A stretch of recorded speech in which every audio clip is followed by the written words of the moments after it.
Okey, teman-teman. Sekarang saya di showroom. Showroom mana? 7 residence. Yang ini type C, 3 bilik, 2 bilik air. Okey, seperti yang saya terangkan tadi, projek ni leasehold dan everything. Info-info berkenaan tu nanti PM saya akan bagi tahu.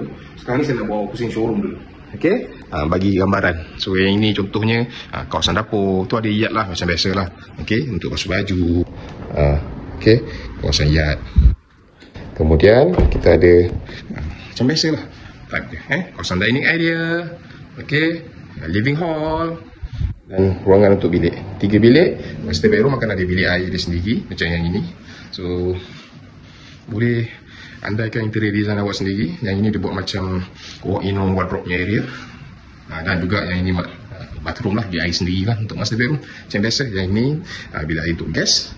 Yang ini bilik kedua dan bilik ketiga. Okay, so basically layout untuk apartmen kebanyakan di Lembah Kelang macam yang kita tengok di dalam sekarang ni. Okay, semuanya kelebihan tempat tu sendiri. 7 residence ni di kawasan Damansara City Centre.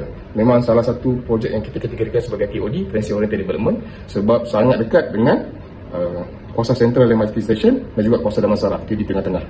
Okay, jadi nak akses ke Shah Alam mudah, ke Subang Airport mudah, ke bandar utama, ke Damansara Mutiara, ke IKEA kan, ataupun mana lagi, ke Sungai Buloh. Okey, jadi hubungi saya lah. Okey, nanti kita cerita lagi lanjut. Bye bye.